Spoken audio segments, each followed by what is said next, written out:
consolidate power, similar to how actors perform for an audience to achieve a desired effect. In the context of Philippine history, this has never been more true.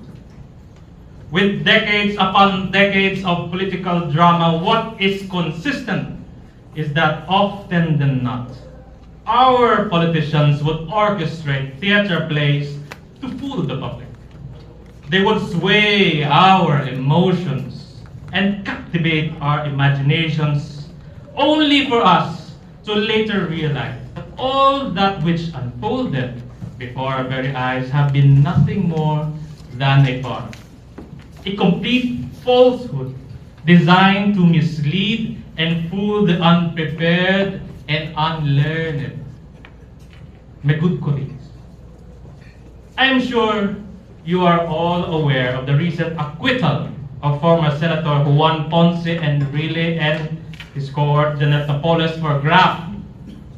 I am quite sure that it is still fresh in your memory as to the spectacle of the public Senate inquiry regarding the pork barrel scam in 2013. While indeed the legislative probe may not be as conclusive as the courts applying the rules of evidence, but we, as the public, could not be fooled that it was clear as day that indeed there were abuses in government. Yet, several years later, we are rendered their acquittal. Now, this representation would like to clarify that there is no intention to besmirch the reputation of the judiciary and to cast doubt as to the veracity of the judgment. However, allow me to borrow the wisdom of the Congressman Chel Diokno when he eloquently explained that when trial of corruption cases take decades or more, witnesses are vulnerable. Their memories can fade. They can easily lose interest in testifying, expecting that culprits would eventually get away. They would no longer be available to testify because they have to work abroad, get sick, or die due to natural and unnatural causes. Prosecutors are just as vulnerable. Like witnesses, they can lose interest in prosecuting the case or succumb to offers of promotion or financial gain in exchange of going easy on the accused. Physical and electronic evidence are also at risk. They can be misplaced, deleted, or tampered. As the years pass, the attention of the media and the public fades, which gives these officials space to operate, to use all means fair or foul to sabotage the prosecution or influence decision makers to secure an acquittal. Prolonged corruption trials only favors the accused, and they also destroy public confidence in the justice system and corrode the people's faith in the ability of the government to hold corrupt officials accountable. Like a theater play, we are led to believe that the public investigations over the pork barrel scam were real, that all these processes would lead to the eventual accountability of the bad actors at play. Yet, we were fooled. We were misled. At the end of it all, nobody was made to answer for the scam.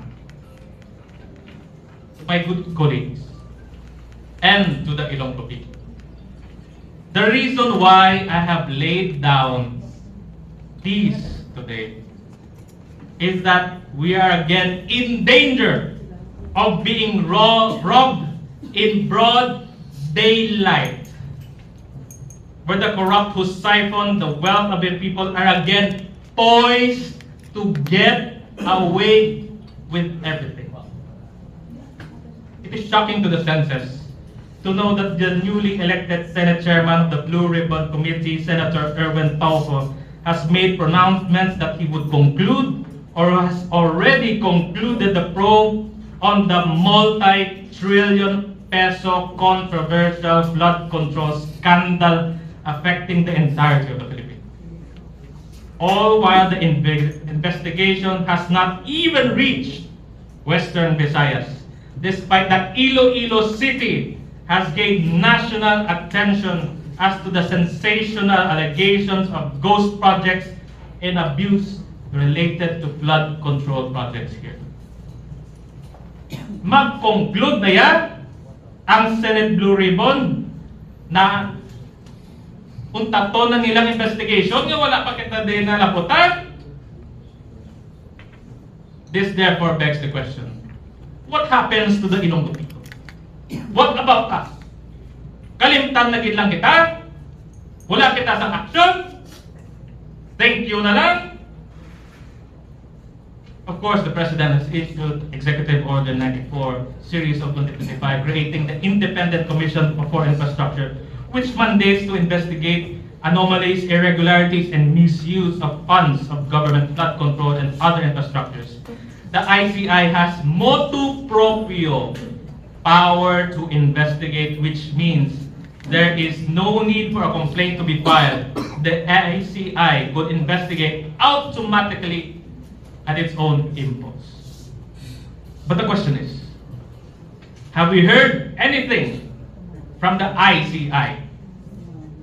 Will we conclude that both the Senate Blue Ribbon Committee and the ICI would fall deaf to the anger of the Ilonggo people against the corruption and abuses in our locality? In all fairness, the City Council has done its best to act in the interest of the Ilonggo people. We have thoroughly conducted our Quadcom on waterways thanks to the leadership of Councilor Romel Duron, and we have discovered many anomalies. Among those that most, if not, all the nationally funded flood control projects in the city of Iloilo are most likely mere budget insertions, which as a consequence did not follow the regular rigorous processes of government procurement planning and budgeting deliberations. Budget insertions bypasses all this and only requires project title. Why? Because when asked, the DPWH and the DNR did not confirm whether these flood control projects had any feasibility studies or environmental impact statements. There was no semblance of any scientific study that would justify the proposal of these projects. That many rigorous compliances and requirements under environmental laws were bypassed as loopholes were exploited to escape the application of the environmental compliance certificates. That it seems these flood control projects have no basis in terms of science or any credible metric and are just mere arbitrary whims and impulses of our congressional representative among many, many, many anomalous discoveries. However, despite all our discoveries, I would have to repeat that we are not the competent body to prosecute the erring officials involved. We have no subpoena power, more so, we do not have contempt power, which is the reason why District Engineer Pakanan was successful at escaping us. The truth of the matter is that, despite all the moral intents in the world, the City Council is powerless to conclusively bring to justice the guilty parties in this flood control scandal. We are at the mercy of the justice system. And if the justice system fails to act promptly, the truth will be twisted. And of course, if instead lies are told 1,000,000 times, the lies will eventually be perceived as the truth. Which is why, ladies and gentlemen, if I I'm a guilty, corrupt, and morally depraved thief who plundered the wealth of the Ilonggo people. This is the perfect time to act. For this point in time, more than any other, that the truth is the most vulnerable. In an unrelated point, I commend the efforts of Congresswoman Jamja Coronda for hosting a people's meeting that discussed about the flooding problem in Iloilo City and the proposed future projects aimed at solving them. I sat through more than 2 hours watching a video stream on Facebook as to how the DPWH and the Office of the Loan District unconvincingly discussed the reason for the flooding problem here in the city. I tried my best to stay awake through the entire ordeal as nothing in the presentation awakened my interest or enlightened my understanding. Except for one thing. This topic in the people's meeting was the highlight of the entire charade. During the people's meeting, they explained that despite spending 1.75 billion pesos in faulty and ineffective flood control projects, they are asking another 4.7 billion pesos to completely address the flood problem in the city. Mga kauturan, may matinig. Hiya, kita subong sa mga aligasyon sa pag-misuse sa 1.7 billion nga budget para sa flood control. Tapos, sa subong mo pa ngayon pagkikita additional 4.7 billion? Wala pa gani na human ang katamaan sa mga project sa subong tugang pagkikita 4.7 billion? Ladies and gentlemen, I could not help but be candid with my disappointment with the people's meeting, as it seems that it did not even serve the interest of the people, as it had failed to answer the hard-hitting and pressing questions of the people. They only delved into general statements and conjecture. Among the many questions left unanswered are as follows. Number 1, wala gid man ayahan ghost project sa syudad sa Iloilo? Take for example, the Pachano River project. Is there anyone in this room who could confidently claim that there was work being done or structures completed along the area? Amin sabat kamo karon? Kay kung may ara gid man ipautod ko ulo, bangod may punto gid man ang mga alegasyon nga ghost project inna. Ano sa batang DPWH? Ano ila reaksyon? Ginbutangan lang nila sang billboard tapos magic. Hindi na siya puno ghost project kay may billboard. Mga kauturan, baton tanay na, may billboard lang, ginbutang tapos hindi na siya dahil ghost project. Ako mga kamotoran, mga kauturan, hindi ko yan magbaton ng ina na sabat kay mina mo ina na sabat.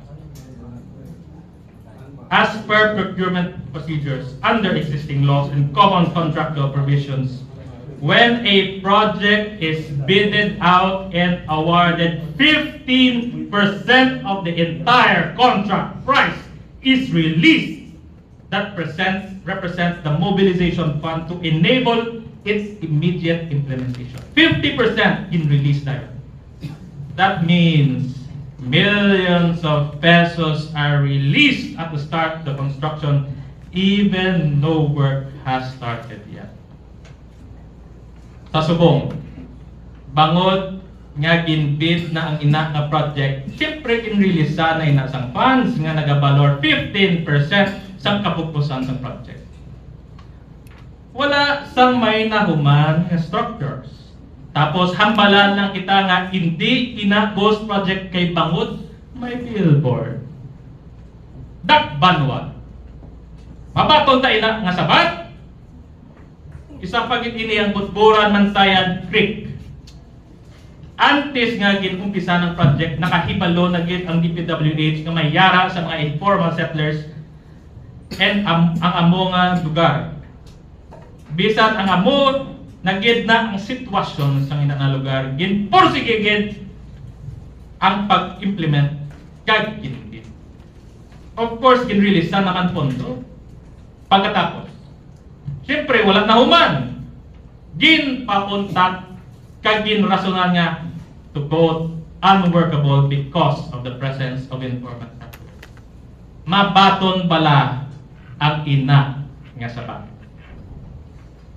Ladies and gentlemen, for those who, in all innocence, are not aware, buildability is inherent in all government projects.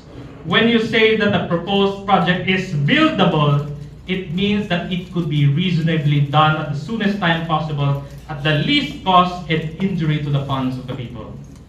Buildability is in line with the principles enshrined in the Constitution and as later expressed in the Government Procurement Act, that government must always ensure efficiency in the implementation of projects at the least cost to the people, as we public officials are recognized as stewards entrusted with public funds.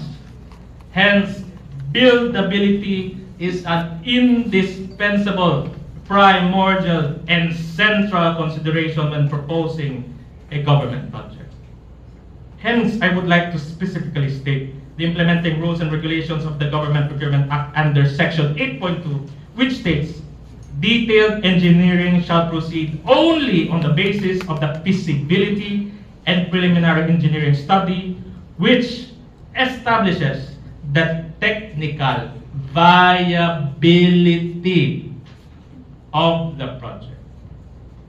Therefore, a project is not buildable when it is inherently inefficient, costly, and is a poor use of public funds. A project is not buildable when it is not viable. It is not buildable when it could not be completed. Gani, ibalik naton sa Batiano River Project kag sa Mansaya, Butburan Creek. Ang pamangkot, ang nasambit bala nga mga proyekto, buildable? Obviously, bangod nga ginpauntat ang duwa ka proyekto abot silingon, hindi sila buildable kay hindi nagit sila matapos. Imposible nga mahuman ang amo nga mga proyekto, they are not buildable.